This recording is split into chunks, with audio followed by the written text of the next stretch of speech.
محمد خان نے ایک افسانوی کردار جیسی شہرت حاصل کی۔ سن 1927 میں دھرنال تحصیل تلہ گنگ ضلع چکوال کے مقام پر پیدا ہونے والا محمد خان بری فوج میں حوالدار تھا، مگر جب برادری کے ایک تنازع میں اس کے بھائی کو قتل کر دیا گیا تو اس نے اپنے بھائی کا انتقام لینے کے لیے اپنے مخالفین کا ایک آدمی قتل کر دیا اور فرار ہو گیا۔ پولیس نے اسے اشتہاری ملزم قرار دے دیا۔ اس کے فرار کے بعد اس کے مخالفین نے اس کے ایک اور بھائی کو بھی قتل کر دیا، جس کے بعد محمد خان انتقام کی آگ میں جلنے لگا اور اس نے اپنا باقاعدہ گروہ بنا کر مخالفین کو ایک ایک کر کے قتل کرنا اور ڈاکے ڈالنا شروع کر دیے۔ اس نے بعض قتل پولیس اور مخالفین کو پہلے سے اطلاع دے کر کیے۔ محمد خان ڈاکو کا اس قدر اثر و رسوخ تھا کہ علاقے کے ایس پی سے لے کر معمولی سپاہی تک کوئی اس کی اجازت کے بغیر اس کے گاؤں میں داخل نہیں ہو سکتا تھا۔ نواب آف قالہ باغ ملک امیر محمد خان سے اس کے قریبی مراسم تھے اور جب تک وہ مغربی پاکستان کے گورنر رہے کسی کو بھی محمد خان ڈاکو پر ہاتھ ڈالنے کی جرت نہیں ہوئی۔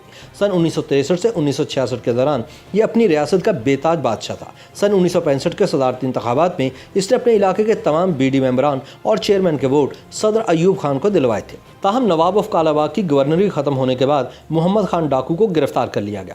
بعد ازاں 12 دسمبر سن 1968 کو محمد خان کو 4 بار سزائے موت اور 149 سال قید بامشقت کی سزا سنائی گئی۔ محمد خان نے ہائی کورٹ میں ان سزاؤں کے خلاف اپیل کی اور اپنا مقدمہ خود لڑا۔ اس نے جرح سے ثابت کر دیا کہ تفتیشی افسر کو اس سے ذاتی اناد ہے اور اس پر لگائے گئے تمام الزامات من گھڑت اور بے سر و پا ہیں۔ وہ عدالت سے یہ کہتے ہوئے نکلا کہ میری تقدیر میں جو لکھا ہے وہ ضرور دیکھوں گا، لیکن مجھے اطمینان ہے کہ عدالت نے مجھے سنا۔ ہائی کورٹ نے محمد خان کو 2 مقدمات میں سزائے موت کی سزا سے بری کر دیا، جبکہ 2 میں یہ سزا برقرار رکھی۔ 8 جنوری سن 1976 کو محمد خان ڈاکو کو تختہ دار پر لٹکانے کے احکامات جاری ہوئے، مگر اس کی سزا سے صرف 5 گھنٹے پہلے ہائی کورٹ نے سزائے موت پر عمل درآمد روکنے کا حکم جاری کر دیا۔ سن 1978 میں محمد خان ڈاکو کی سزائے موت عمر قید میں تبدیل کر دی گئی اور محترمہ بے نظیر بھٹو کے دور حکومت میں 60 سال سے زائد عمر قیدیوں کی سزا کی معافی کے اعلان کے بعد یہ طلسماتی کردار جیل سے رہا ہو گیا اور 29 ستمبر سن 1995 کو طبعی موت پا کر دنیا سے رخصت ہوا۔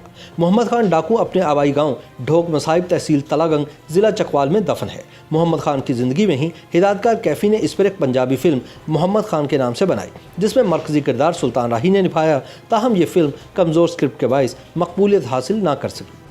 YouTube پر گوگلی نیوز دیکھنے کے لیے youtube.com کی سرچ بار میں googly news T V type کریں۔ گوگلی نیوز کے پیج پر سرخ رنگ کے سبسکرپشن والے بٹن پر کلک کرنا نہ بھولیے۔ YouTube پیج پر اپلوڈ ہونے والی ویڈیوز سے باخبر رہنے کے لیے بیل آئیکن پر کلک کیجیے۔ آپ کو ہر نئی ویڈیو کے بارے میں نوٹیفیکیشن موصول ہو جائے گا۔